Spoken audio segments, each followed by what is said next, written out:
Eu sou o Jai, meu nome é Jaison Pongilupi Lara, conhecido como Jai.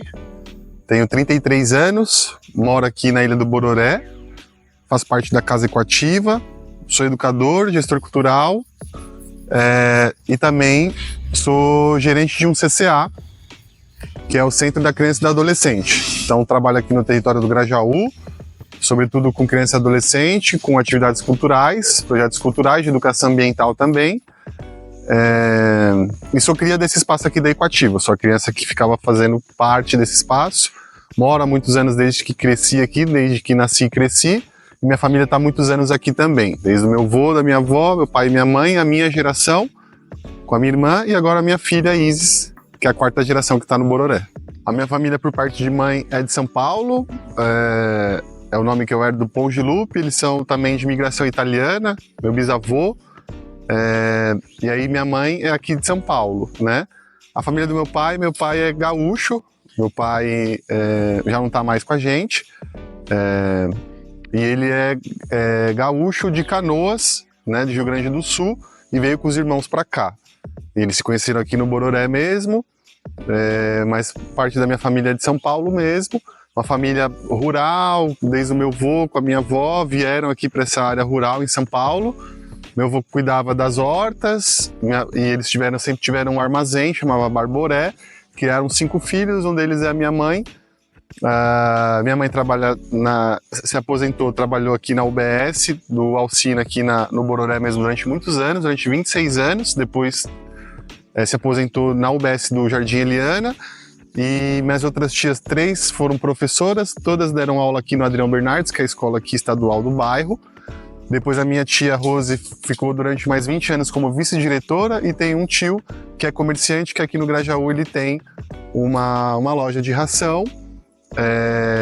Então 3 mulheres na educação, uma mulher na saúde que é a minha mãe, e um comerciante, 5 filhos criando com essa vida mesmo na roça, vida simples, meu avô nos cuidados com a horta e o cuidado com os animais, e minha avó no bar, no armazém, fazendo as vendas, trabalhando ali no bar, cuidando da família também. Tenho uma irmã, Franciele, ela mora em Pirituba. Ela constituiu família, casada, tem 2 filhos, o Pedro e a Lorena, meus sobrinhos. E ela mora em Pirituba, às vezes ela vem para cá, às vezes a gente vem às vezes ela vem para cá, às vezes a gente vai para lá. Muito massa, muito saudável, uma infância na natureza, uma infância na rua, brincando, pouquíssimas redes sociais e celular. Então tive uma infância muito prazerosa, com uma relação boa, que não é sempre que você tem com a escola, né? Uma família que investiu muito ali, sabe, a valorização da educação. Então ter a tia ali como vice-diretora nem era tão bom assim, porque quando aprontava minha mãe era a primeira a saber, mas claro que uma infância muito legal, de andar nas trilhas, de ver as minas d'água aqui, às vezes quase que a gente brincava, né? Não andava na rua, porque a gente queria fazer as trilhas alternativas, andava só na trilha, no meio do mato. Então a gente foi depois, ao longo também desse período de trabalho e estudo, vendo quanto que foi importante essa infância, né, conectada com a natureza, ir para a escola a pé, ao qual sempre fui, muito benéfico para a saúde, né, ali na primeira infância. Então tenho relações afetuosíssimas com o território, raízes profundas aqui com o Bororé, desde a infância, com uma infância muito massa, jogava bola o dia inteiro, jogava ping-pong, ia para a escola. Então, tenho lembranças muito, muito legais, assim, de brincadeiras mesmo populares, de ficar na rua brincando até tarde da noite, mais a mãe preocupada, assim, mas avisando que estava na rua, né, jogando bola. Muito saudável, muito contato com a natureza aqui, então ia para a beira da represa, brincava, pescava. Tem lugares muito de afeto, assim, né, nessa memória afetiva, principalmente o Tanquinho, que é um lago aqui, que a gente sempre acessou, que é um lago limpo, né? A gente que é da comunidade nunca utilizou a represa, porque a represa Billings ela é imprópria para banho, então a gente nunca teve esse acesso de usar a Billings como lazer. A gente tem outros lagos que são espaços fechados que só a comunidade acessa, né? Então a gente tem um afeto muito grande, nadar desde cedo, sempre ali no tanquinho, pescar, jogar bola, uma relação legal com a escola também, uma escola que é um bairro bem peculiar, né, assim, então todo mundo se conhece, então foi uma infância muito massa, muito protegida, que a gente vê que faz bastante diferença depois, principalmente que depois que a gente vai estudar infância, juventudes e educação, né, então um contexto bem diferente, o bairro ajuda muito, né, ser esse lugar verde, calmo, bem tranquilo, as pessoas se conhecem, então a gente fala disso, né, hoje a gente vai falar muito disso, então segurança não é a polícia, né, principalmente a polícia militar hoje que mata, principalmente no governo atual, mais de 120%, né, a polícia militar do estado de São Paulo ela é letal. Então, segurança não é a polícia na rua, segurança é eu andar na rua e ver as pessoas que eu conheço, isso é que traz segurança para um bairro.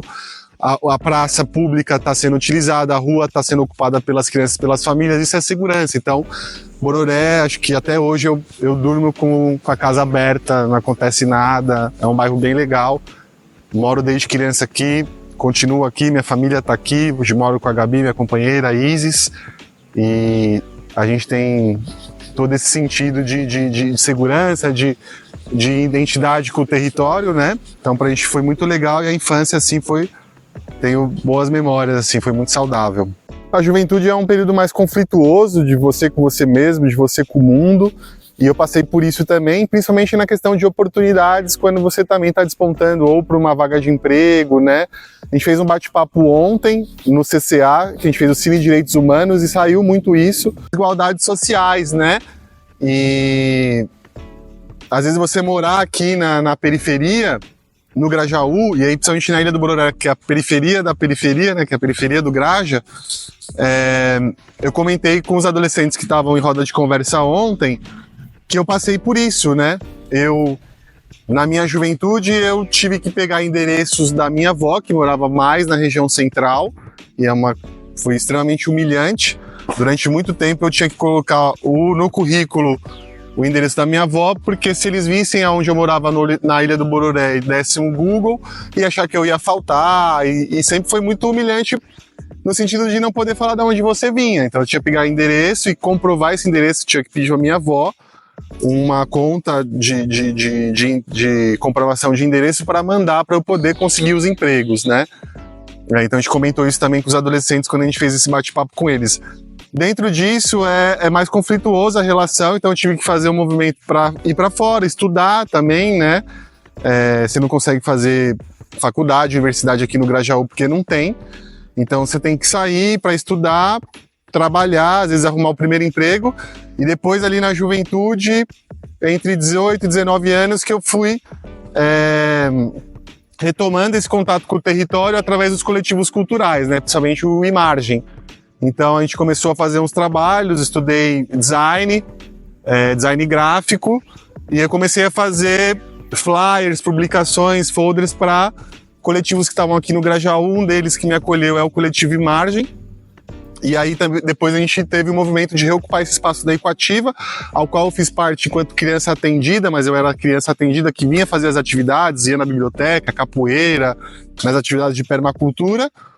Mas quando eu vou para estudar, terminar o ensino médio, enfim, estudar fora, as oportunidades acabam para as juventudes periféricas estando em lugares mais centralizados, né? Você cria uma desconexão com o seu território, mas eu consegui fazer esse resgate logo em seguida, comecei a trampar no território, resgatado por esses coletivos culturais, atuando aqui no território, e fiz esse movimento em definitivo. Desde então, eu começo a trabalhar no território, faço um desligamento de um trabalho que eu estava na Vila Mariana e venho atuar no território junto com o Coletivo Imar. A gente volta a ocupar esse espaço em 2013 e aí desde então eu tenho essa mudança tanto na minha atuação no território como educador, captando recursos para projetos, aí tendo experiência de captação de recursos, de escrever projetos, editais, leis de fomento, de incentivo, né? E aí vou ganhando essa expertise, esse acúmulo, essa experiência desde educador. Então na Equativa é um movimento horizontal, a gente que chega é a gente que limpa o espaço, a gente que arruma o banheiro, a gente que faz o atendimento, que a gente que é educador, e a gente que faz a gestão colaborativa, participativa desse espaço. Então a gente é apoio educador e gestão ao mesmo tempo, né? mas eu fui criando um acúmulo nessa coordenação de projetos. Hoje eu cumpro um papel de coordenador, gestor do espaço, mesmo que a gente faça isso de maneira colaborativa ou tenta fazer isso da maior possibilidade horizontal possível. É claro que sem romantizar, né? Não é porque é coletivo ou porque é organização social, terceiro setor, que não tem os conflitos, não tem as tretas. E aí eu fui acumulando essa expertise, como captar recurso, prestar conta de um projeto, e vou tendo esse acúmulo até eu ser chamado para esse trabalho no CCA como gerente mesmo, né? Sou eu que cuido da equipe, sou eu que cuido dos materiais, sou eu que cuido de como vai ser feita a manutenção do espaço. Falhou uma lâmpada, a galera aciona, né, o gestor, o gerente, e a gente acaba cuidando desses dois espaços, tanto da Equativa quanto do CCA. Acabo cuidando de toda a parte pedagógica da equipe, dos programas, fazendo a prestação de contas, captando recurso, né? E aí os dois trabalhos que eu venho fazendo hoje. Eu aprendi desde cedo que a gente não faz nada sozinho, então os coletivos culturais cumprem um papel fundamental. Eu sou prova viva disso, né? Quando a cultura entra na minha vida, a gente costuma dizer que a cultura não salvou a minha vida, não me levou para todos os lugares que eu queria, mas tornou meu coração um lugar habitável. E isso já é bastante coisa. O poeta já dizia isso, né? Então é uma parte muito importante. A gente só acredita nesse trabalho que é com coletivo, que é com cultura, que é desenvolvimento sustentável do território, a partir do protagonismo dessas juventudes, né? De uma potência muito grande que os territórios periféricos têm, e essa atuação em rede, né? Então a gente tem hoje uma expertise muito grande nessa atuação de rede, com organizações sociais, com outros coletivos, com escolas, com instituições, né, privadas e particulares. Então a gente acredita que é um grande movimento mesmo em rede, né? E os coletivos culturais cumprem um papel fundamental, sobretudo nas periferias da cidade, que é onde as políticas públicas não chegam, né? Onde o Estado não chega, ou quando chega, a gente acabou de comentar de maneira muito truculenta, né? Então os coletivos, eles ocupam uma brecha que o Estado deixa, e eles também vão tensionando políticas públicas ali importantíssimas para a cidade, né? Então a gente acredita que todo movimento parte da sociedade civil, né? Poder para o povo, nada de nós sem nós. Então é importantíssimo esse levante, né? A gente também estava discutindo agora numa reunião com gerentes de Sais Capela do Socorro, dos anos 90, dos anos 90 para cá, quais são as políticas de assistência social que foram marcos, né? Ali para o SUAS, que é o Sistema Único de Assistência Social, e a gente foi comentando que ali nos anos 90, né, Jardim Ângela e Grajaú disputavam como um dos lugares mais violentos, né, de São Paulo, do mundo, quiçá, né, de um nível de violência muito grande. E aí com cultura, com o movimento hip hop, Racionais, né, cumpre um papel fundamental nessa geração, nessa formação dessa juventude periférica. Então são essas referências que a gente se apega, né. Um deles é o Alessandro Buzo, que é do Sarau Suburbano Convicto, que traz pra gente, né? A gente era acostumados a verem, e vocês que trabalham com educomunicação, com imprensa, né? Independente, enfim, sabem disso, né? A gente era muito visto a periferia nas páginas criminais, né? E agora tem que ver a gente nas principais páginas culturais, né? Hoje a periferia estampa as páginas de cultura, de esporte, de lazer, né? Então é essa outra narrativa que a gente consegue trazer com os coletivos e com essa atuação em rede, né? Espaço de convivência, espaço de luta e resistência, que a gente mantém esse espaço aqui a sangue e suor há muitos anos. Ele é o quintal da Escola Adrião Bernardes e do SEI Sofia Rochelle. Então é um espaço que a gente tem para convivência, para as atividades de final de semana, para eventos, para sarau, para feirinhas, para reuniões, para oficinas, para atividades, para cinema. É o espaço que a gente tem de convivência. Esse espaço ele era tudo abandonado. Essas 3 casas aqui, se vocês virem, que hoje cumprem uma função social, estavam abandonados em 2013, né? Essa casa estava abandonada, essa casa estava abandonada, outra casa estava abandonada, agora tem uma nova obra da UBS. Então é esse levante da comunidade de ocupar esse espaço e hoje ter esses serviços públicos oferecendo de maneira gratuita para a comunidade esse atendimento. Então a GCM Ambiental é uma luta e uma conquista de muitos anos, a sede da associação que tem a horta Quintal Produtivo também é uma luta de muitos anos, a Casa Equativa e agora a UBS, que é uma obra nova que vai ser implementada nos próximos 18 meses, né? Que é o prazo que se tem para a obra. Então a gente tem desse lugar que estava abandonado, essas casas, sem cumprir uma função social, 4 equipamentos, assim que a UBS estiver pronta, 4 equipamentos funcionando, atendendo a população com maneira digna, né, com qualidade no atendimento. A UBS não comporta mais, a UBS ficou pequena, a população cresceu, o bairro cresceu, as pessoas vieram morar mais para cá e a UBS já não comporta mais, assim como precisa de um a gente está numa área de proteção ambiental e precisa dessa fiscalização, dessa preservação ambiental, assim como tem a Guarda Metropolitana Ambiental, né, a sede da associação e a Casa Equativa. O trabalho da Equativa, junto com a Associação de Moradores, é fundamental. Todas as melhorias que tem aqui nascem e surgem da própria comunidade, né? A Bororé é uma comunidade de luta há muitos anos, que é protagonista da sua própria história, que tem essa história de memória muito bem gravada, reconhecida, passada por gerações para gerações. Não à toa que o nosso núcleo também faz parte do Museu da Pessoa, né? O núcleo Bororé ao Mundo, que a gente tem trabalhos com a FAUSP, com o Museu da Pessoa, e fizemos esse trabalho de mural, memória, esse trabalho de memória, e como se fosse um acervo digital num site, né? Que a gente faz isso há muitos anos.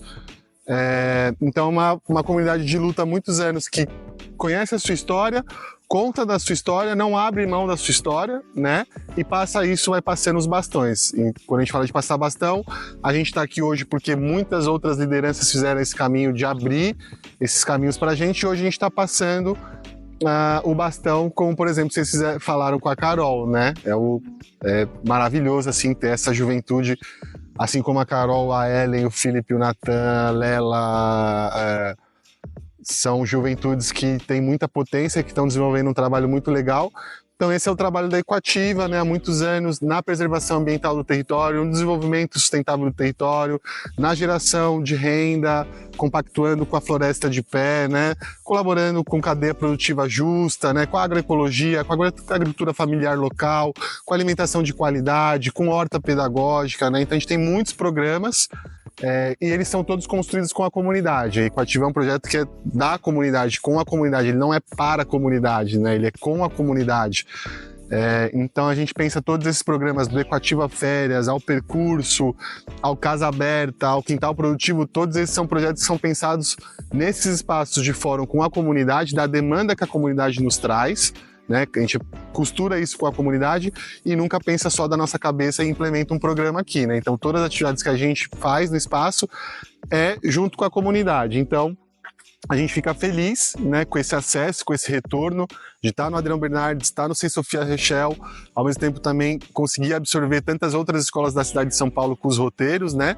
Ano passado a gente chegou num marco bem significativo do nosso trabalho com 7.000 atendimentos, e esse ano a gente quer ultrapassar fazendo 10.000 atendimentos dessa educação ambiental crítica e territorializada, né? A educação ambiental, assim como várias pautas no Brasil chegam principalmente com uma elite abastada. A educação ambiental não sozinha também é um lugar da branquitude, e a gente contrapõe isso dentro de uma educação ambiental que ela é crítica, popular e territorializada, né? Então a gente faz esse enfrentamento e democratiza isso, sobretudo para as escolas públicas, para o nosso território, chegando ano passado a 7.000 atendimentos e esse ano querendo chegar à marca de 10.000 atendimentos.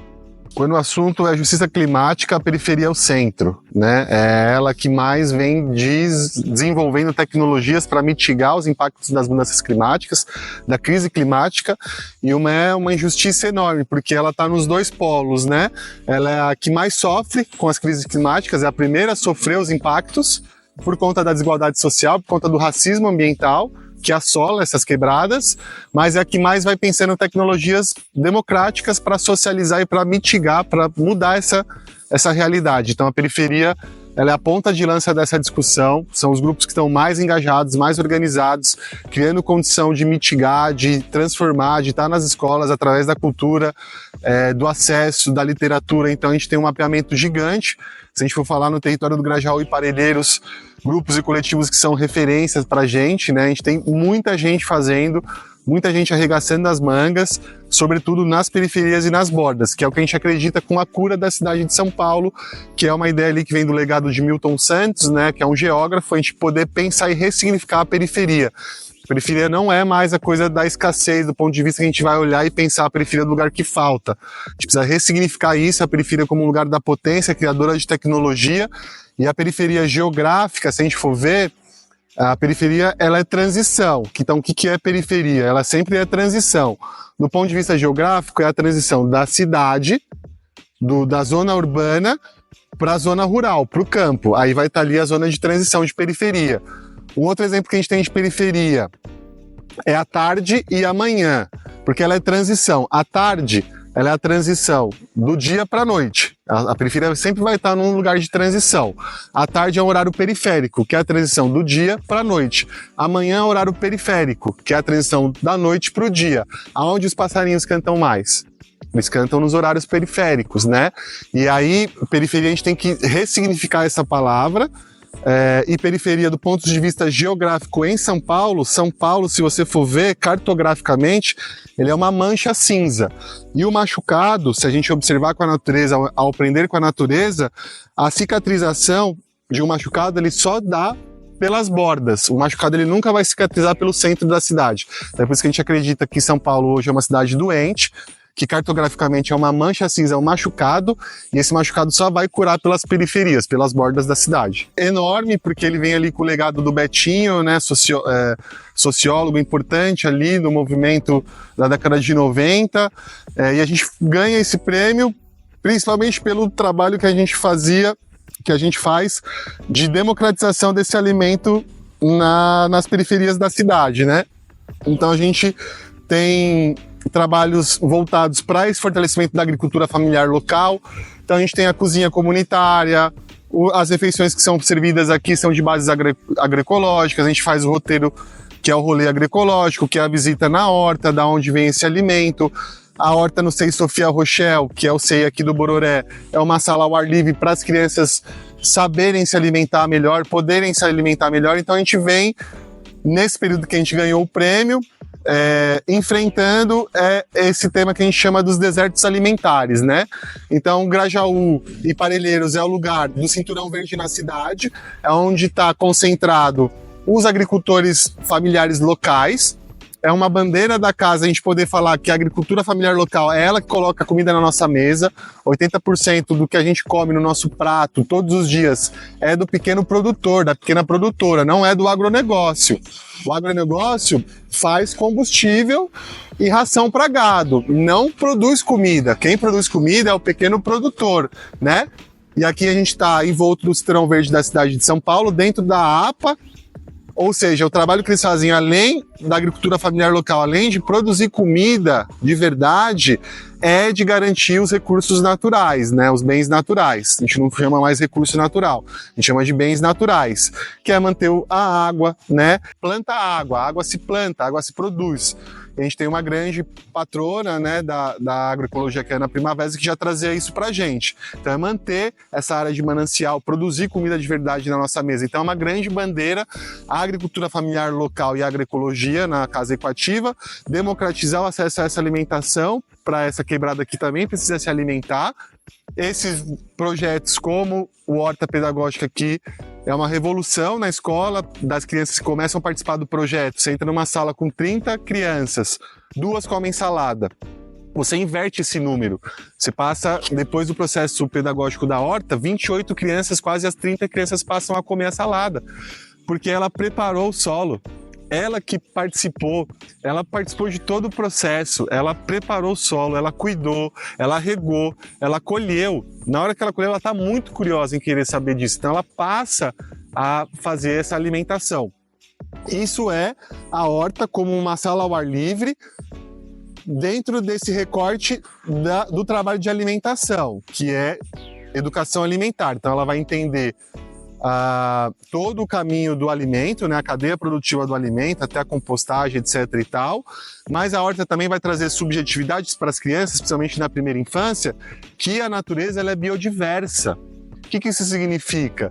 que ela vai ter uma plantinha que é de um jeito, outra que é de outro, outra que é maiorzinha, outra que é menorzinha, e elas estão ali juntos na biodiversidade. Para a criança vai ficar subentendido que ela é de um jeito e o amiguinho dela é de outro, e tá tudo certo, eles podem conviver, o diferente cabe, né? Então na horta é muito legal a gente também trabalhar essa questão dos valores, mas obviamente com uma educação alimentar ali com um pano de fundo muito forte, por conta desse conjunto de enfrentamentos a democratizar a alimentação saudável e essas atividades, a gente ganha o prêmio Tina Galvão, assim como outros reconhecimentos que a casa tem, né, como documentários da HBO, do Instituto Alana, um acervo de documentários muito rico, e na verdade só traz responsabilidade pra gente, né? Então a gente também costuma dizer que a gente pode fazer um filme, um livro dos acertos da Equativa, quando a gente pode contar um episódio inteiro dos nossos erros, né? Então, na verdade, só traz responsabilidade pra gente, a gente fica ainda mais afinco querendo fazer o trampo e não cai pra grupo, né? Porque essa história aí de prêmio e glamorização não é com nós. A gente quer acessar, a gente quer hackear, a gente quer a visibilidade para poder chegar ao nosso trampo, mas não ficar pagando de prêmio e de matéria, porque isso nunca foi a nossa ideia, é só mesmo poder ecoar a mensagem que a gente quer fazer chegar nas pessoas. Então, máximo respeito, mas a gente tenta também conduzir para que não suba a cabeça. A permacultura nasce na quebrada. A gente tem que partir do primeiro ponto, que são essas comunidades tradicionais que inventam isso, que pensam isso, né? A Amazônia é um manejo dos povos originários, né? Então a gente já sempre teve essa relação, a gente, ser humano, como natureza, e isso desassociou, e isso foi uma catástrofe, né? A gente vive essa catástrofe, vive o impacto disso. São essas periferias e essas comunidades que inventam a permacultura, né? São os povos aborígenes, né? A permacultura nasce de cultura permanente na década de 70, David Holmgren, Bill Mollison, são 2 australianos que tem um bode ali da faculdade, e geralmente quem tem bode da faculdade pode ter o bode da faculdade, né? Porque pode fazer outras coisas, né? Tem a opção de escolher. E os caras tiveram uma sacada de ir pro mato, sistematizar o que os aborígenes estavam se relacionando com a terra há milênios de anos, e sistematizaram uma parada. Mas assim, pode ser também super entendida como uma ideia colonizadora. A gente nem fica muito afinco desse termo mesmo, permacultura, a não ser que seja para hackear e fazer a permacultura popular que a gente acredita, que é essa criada pelos quilombos, pelas periferias, pelos ribeirinhos, essa maneira que essas comunidades tradicionais já vivem, né? Muito melhor relacionada com o meio ambiente, do que o que a gente se diz aí pós-moderno ou moderno e acha que a última invenção, é super inteligente, né? E, na verdade, permacultura sempre existiu, agroecologia sempre existiu, e elas são tecnologias desses povos tradicionais, dos quilombos, dos indígenas, dos povos tradicionais. A gente tem que ressignificar e buscar a gente como esse lugar de criador dessa tecnologia, né? Não é David Holmgren, não é o Bill Mollison que inventa isso, não é o Ernest Gutt que pensa a agricultura sintrópica, porque ele é um suíço. Quem vem fazendo esse trampo há muitos anos são essas comunidades muitas vezes marginalizadas e que vão enfrentando inclusive essa necropolítica, né? De extermínio mesmo, dos povos originários, dos quilombos, dos indígenas, né? Então, permacultura, basicamente, ele nasce dessa ideia de cultura permanente, nasce na agricultura, mas são pensados 12 princípios, porque, na verdade, permacultura você faz um curso de desenho permacultural e você desenha assentamentos humanos que, com esses princípios da natureza, ao observar e interagir com a natureza, você faz isso de uma maneira de menos impacto ambiental. Então você começa a criar desenhos que estão mais relacionados com a natureza de assentamentos humanos. Eles têm 12 princípios, 12 princípios éticos e um fundamento que é cuidar das pessoas, cuidar da natureza e a partilha justa do excedente.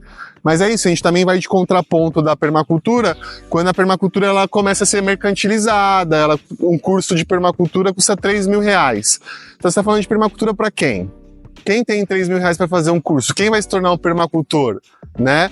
Então é muito essa maneira da branquitude atuar, ela copita esses saberes ancestrais traz para ela e começa a mercantilizar isso, vender a preços absurdos, ou seja, excluir quem criou a parada, né, para mercantilizar e fazer dinheiro com isso. Então a gente nunca acreditou nisso.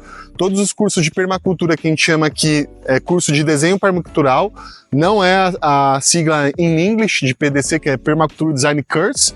A gente faz o curso popular de desenho permacultural e traz essa permacultura periférica para essa discussão. Então a gente já fez vários PDCs, né, cursos de desenho permaculturais, aqui na Equative no território, com várias formações para bolsas e acessos de pessoas da periferia, e formamos vários permacultores na quebrada, mas com esse intuito de, às vezes, até problematizar a própria permacultura, como ela nasce e como que ela... E como que ela vai se organizando. Então também é um levante da gente falar, opa, isso aí é tecnologia que foi criada nos quilombos, né, nas periferias, isso é nosso, vamos trocar ideia sobre isso, e é por isso que a gente desenvolve esse trabalho permacultural com as vitrines. Então você vai ver, a gente tem o tratamento das águas, o parque naturalizado, captação de água da chuva, bioconstrução, são tudo criações tecnológicas periféricas, ancestrais, com super inovação, com super sofisticado, né, criado por essas comunidades que estão às margens. E é importante a gente reivindicar esse lugar de criador. A gente tá feliz, é sempre bom pensar no futuro, mas é também sempre bom pensar no agora, que a gente tá satisfeito com o trampo, a gente quer fazer mais coisa, a gente quer ampliar o trabalho, mas também pode ser feito de uma maneira muito tranquila, dentro do tempo das coisas. A gente já tem uma maturidade interessante no grupo, a gente está muito feliz com essa juventude que está vindo, muito engajada, então para a gente é um momento muito gostoso de sentar e ver as coisas acontecerem. A gente tem sonhos coletivos, a gente quer que se concretize o Bororé como um território educador, né, um território educativo na cidade, que a gente possa ter aqui na ilha experiências que possam reverberar enquanto políticas públicas para a cidade de São Paulo, né, para todos os lugares. Assim como a gente vai pensando soluções locais, a gente está conectado com temas globais, né, assim como a gente está discutindo coisas como a COP30, a possibilidade dos jovens irem para a COP30, assuntos que são de temas globais, né, mas que as soluções são locais, né. Então a gente sonha, a gente quer a consolidação desse território, a preservação desse território, o envolvimento dessa juventude, a gente quer ampliar, a gente quer mais Carols, mais Philips, mais Natans. Nosso corre é para ampliar o nosso trampo, sempre tem uma questão que é financeira, de como que a gente vai se mantendo, como que a gente vai captando recurso e vai mantendo as pessoas próximas, vai mantendo as pessoas remuneradas. Eu acho que fica no campo de consolidar o trabalho já é massa, é reconhecido, a gente quer mais. A gente está feliz com os tempos que a gente vem vivendo hoje, o que é uma loucura, porque a gente vem vivendo tempos muito malucos e obscuros, e aí a gente está feliz, é quase uma bolha, né? Nossa, vocês estão felizes, vocês estão malucos, o mundo está acabando, as mudanças climáticas, governo Trump, uau, governo Tarcísio, enfim, assustador, né, o cenário que se coloca para a juventude, para coisas das big techs, para coisas das redes sociais, terra sem lei, e a gente vai trabalhando com criança e adolescente. Então é claro que a gente vive um contexto de muita dificuldade. A Equativa é um espaço que regularmente a gente passa por situações de segurar o espaço, de reintegração de posse.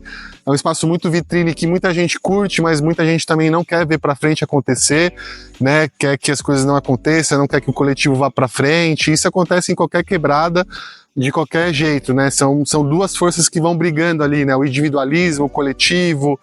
E é um projeto que incomoda muita gente, porque ele é participativo, ele tem resultados, ele é significativo no território, e quem não quer ver as pessoas felizes se incomodam.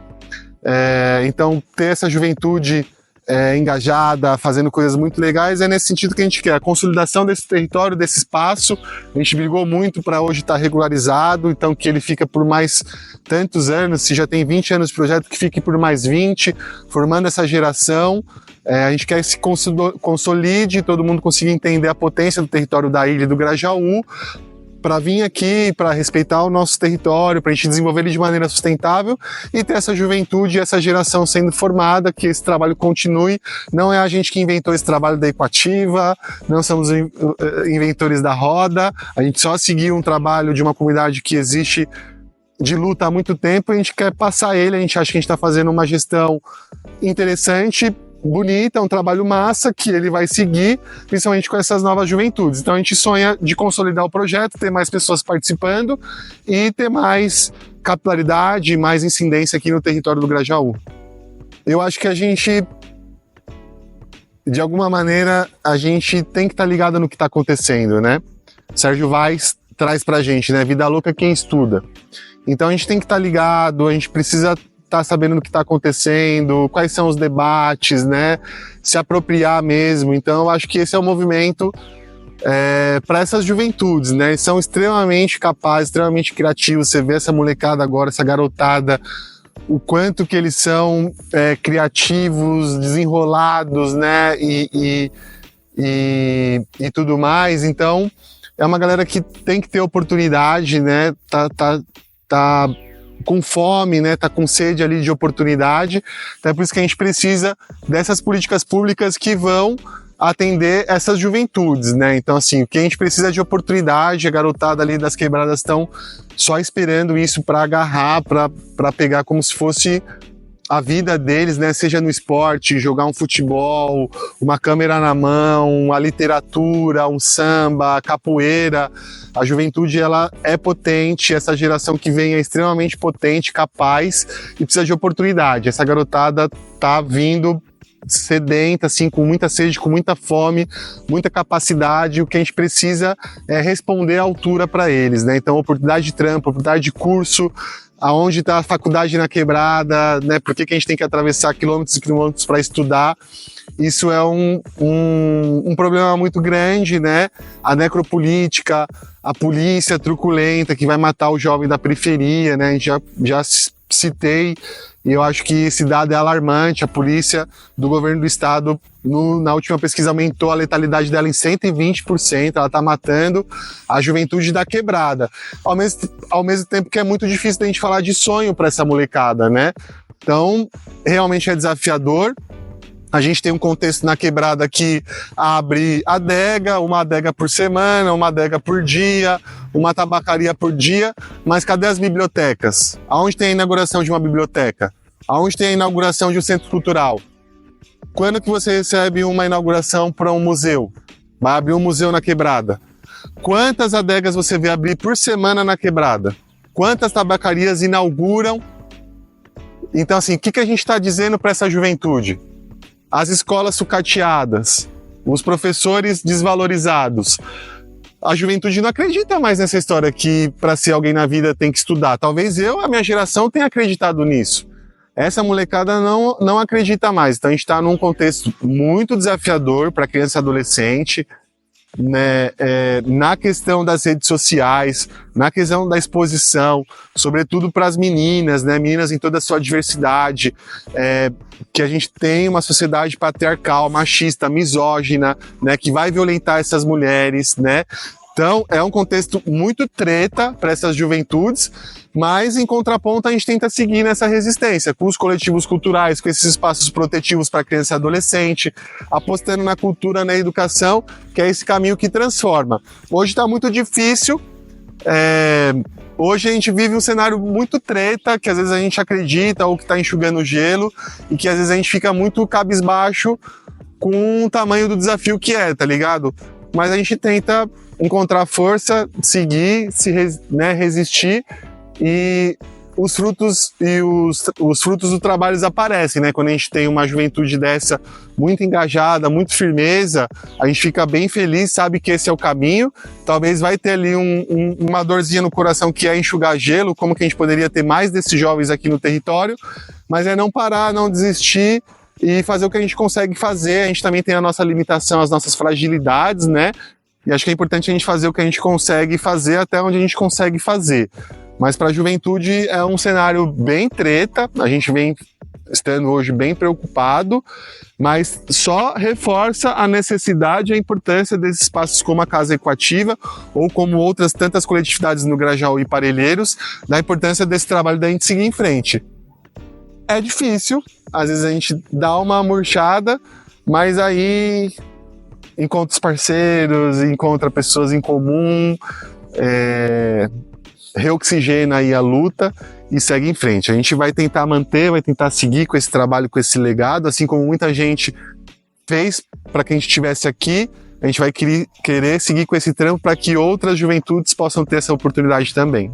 Meus sonhos, chegar em casa, abraçar minha filha, é a coisa mais gostosa do mundo. Ela fez uma festa ontem quando ela chegou, dá vontade de chorar, de alegria, é maravilhoso. Acho que eu como já bem jovem, liderança comunitária e já com 33 anos, cabelo branco, acho que o maior ato revolucionário que eu posso fazer é chegar em casa cedo e ficar com a minha filha. É o que eu quero. Sempre muito legal. A gente agradece o espaço, vocês terem vindo, falar com a Carol. É um projeto do IBA aqui, do Vozes daqui de Parelheiros, ao qual a gente se identifica muito, né? Que a gente busca muita inspiração no trabalho de vocês, com o Encrespados, com o IPA, com o CPCD.